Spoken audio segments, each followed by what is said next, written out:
where Barbados, Jamaica, Grenada, and Dominica took action to ban South African goods in solidarity with the people of South Africa.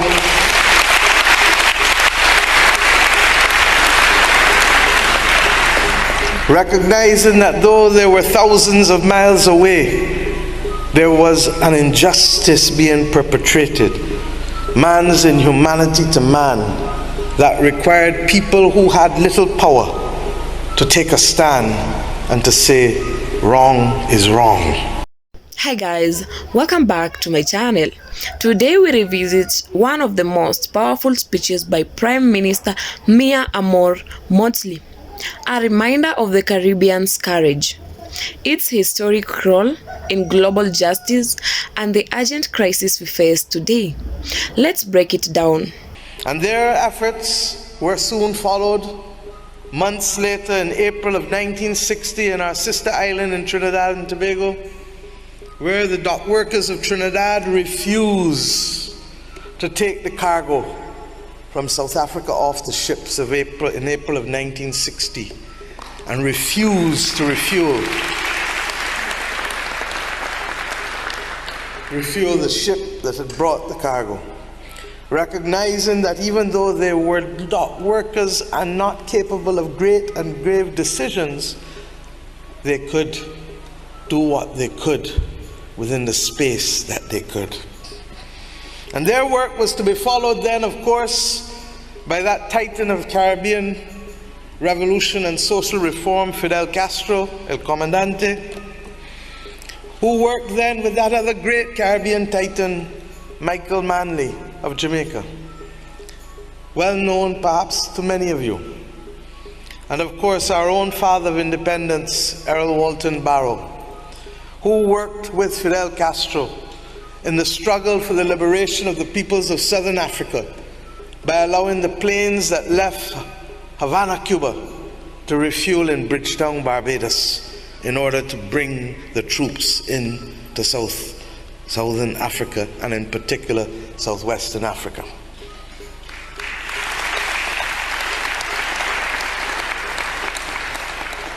And then of course there was the decision of the Commonwealth heads of government.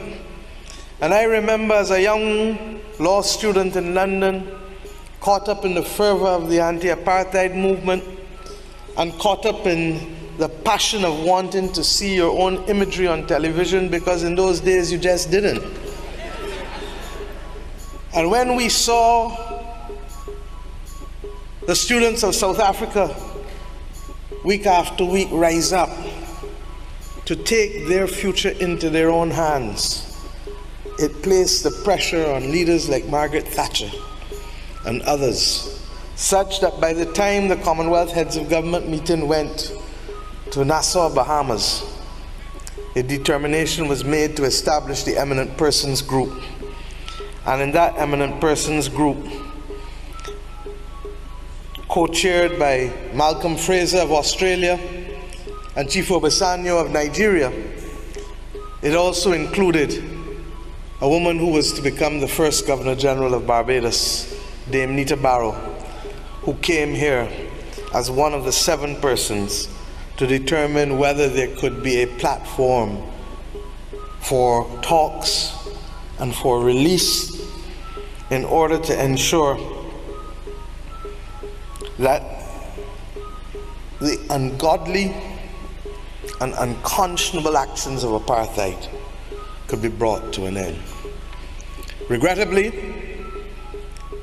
their work was to be stymied by the then government, but they were capable and able at the time to meet Madiba. And it is instructive what they wrote in their unanimous report about Madiba in 1986, and I quote, "Having visited him on 3 occasions, what was their assessment? That he impressed us as an outstandingly able and sincere person whose quality of leadership were self-evident. We found him unmarked by any trace of bitterness, despite his long imprisonment. His overriding concern was for the welfare of all races in South Africa in a just society. He longed to be allowed to contribute to the process of reconciliation. This was not post-release.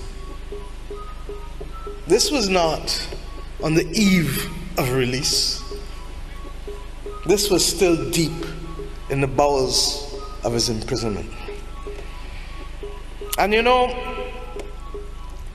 I've deliberately decided to take a segue this afternoon before addressing the fundamental issues, because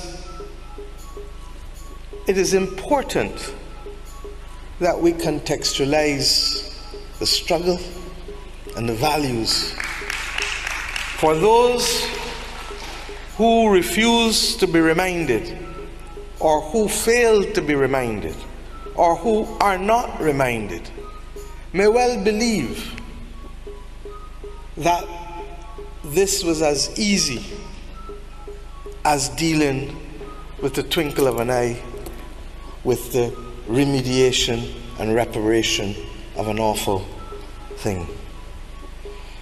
It hurt me to hear that there are some who believe that Madiba did not do enough, and perhaps worse for a few, that he might have been a sellout, all because what they believe, justifiably so, should be theirs today is not yet theirs. I've deliberately started this conversation this evening by carrying you back to the 1950s and stopping in the 1980s and stopping again in the 1990s. Because if there is any one single truth, it is that each of us runs our leg of the relay. And the baton is all that can be required of us to carry.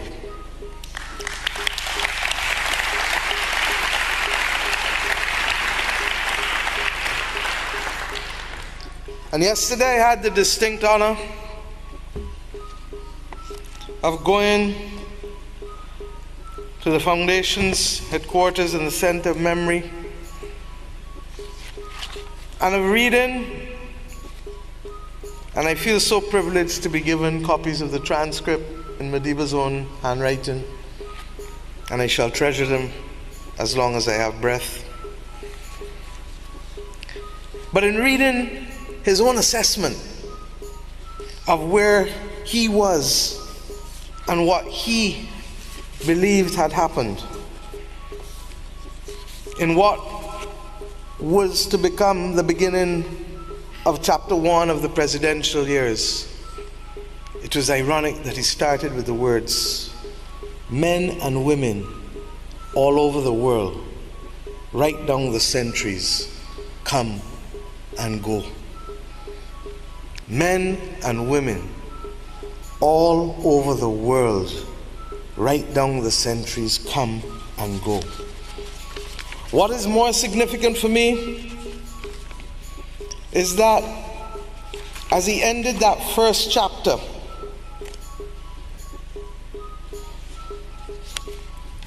he also reflected on the fact that he sought at no stage for the fame that was to follow him, and that the notion that he could be regarded as a saint was one that he thoroughly rejected. And the last words, "I never was one even on the basis of an earthly definition of a saint as a sinner who keeps trying." My friends, we need to pause sometimes and to remember context always. And I do so because in a very real sense, that which I've come to address you today on too is the subject of a great struggle and will be the subject of a struggle that will require many different people to run their different legs of the baton, of the race, to hand over the baton. And the example of Madiba is the example more than any other that I would want us to hold on to, because in so doing, it is the values that he exhibited, the moral example, the moral compass that he provides, that gives us both the strength and the capacity to run this race, which will be the greatest race that humanity will require of any generation. It stands out for me that at the very outset, courage was never lacking. It is a cause for which I am prepared to fight, but a cause for which I am prepared to die. How many of us can say that today? It was the moral fortitude of a man that determined that no type of offer with special conditionalities for early freedom would be acceptable, because what was required was justice. It is amazing that in the face of the gravest and greatest inhumanity, not just to himself, to his family, to his people, that the vengeance that would otherwise eat and force others into action was absent from his mind, body, and spirit. And as I just read to you from the evidence of the Eminent Persons Group, not conveniently so as an act of politics, but as an act of character, deep in the bosom of his imprisonment. And then there's the story that was told to me yesterday by Cello, as we looked at the photographs of what his cell contained. And I well recall my own visit to Robben Island 20 years ago. And all who, like me, have practiced a little criminal law in my career know that that is a common sight in colonial constructed prisons that had no sanitary facilities. And the humility of the man captured best in being able to ensure that when one of his own brothers was unable to take care of themselves in the most basic and human of ways, that Madiba performed the duties of cleaning for him. An example of servant leadership, if ever there is one.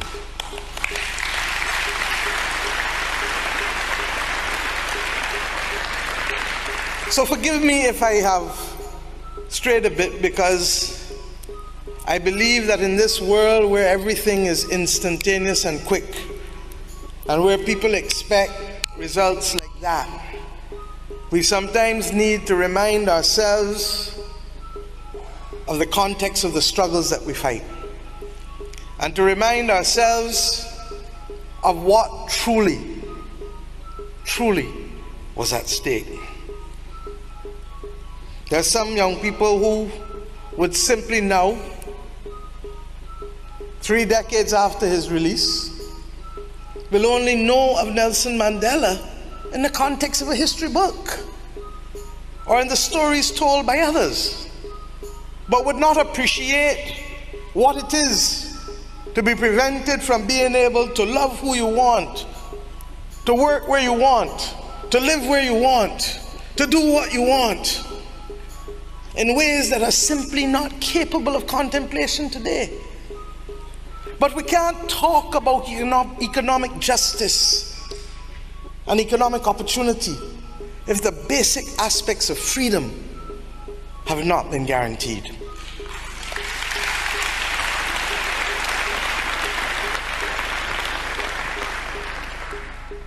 No one expects us to be stuck in a moment of time, but it is the understanding that he did what was his to do.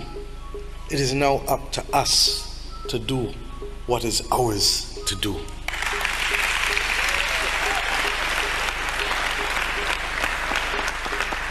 And it is for that reason I've come to KwaZulu-Natal.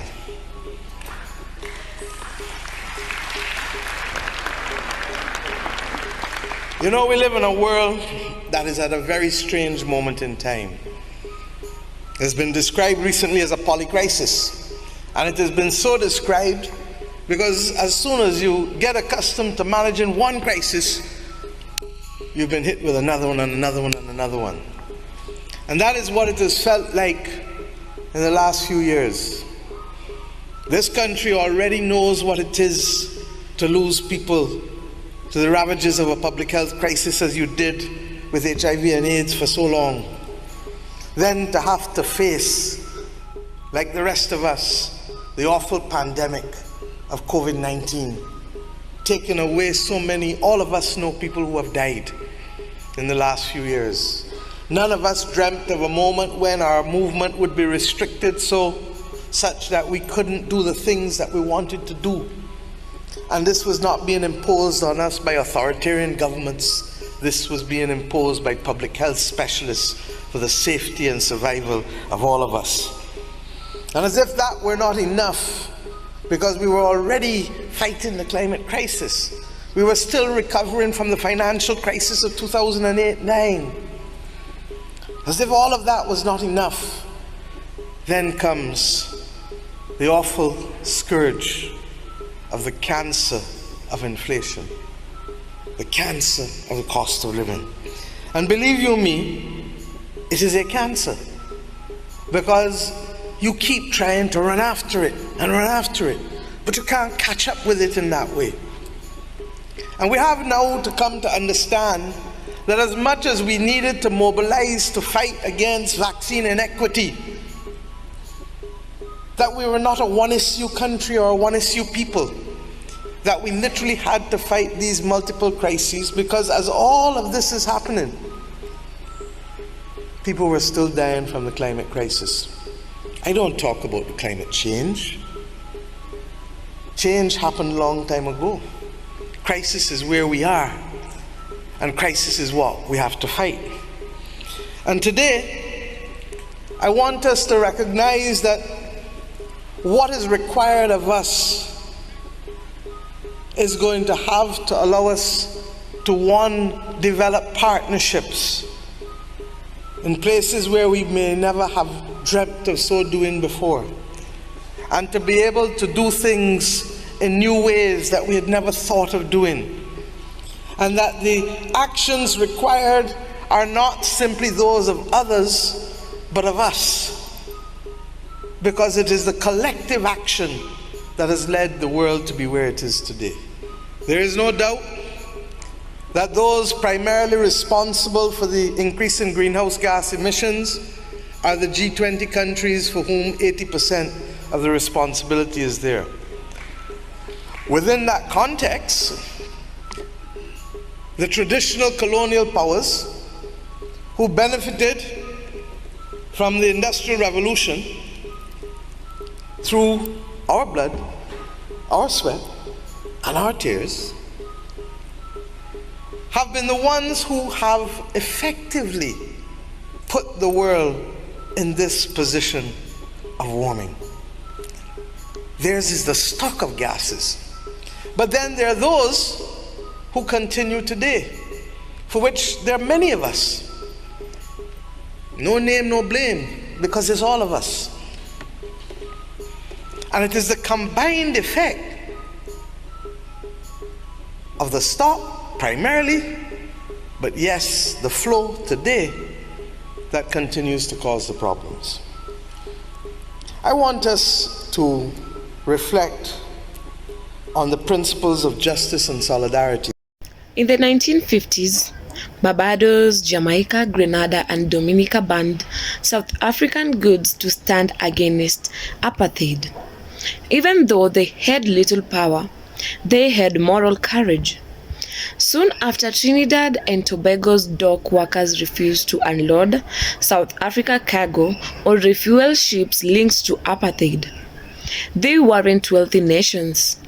These were ordinary people choosing justice.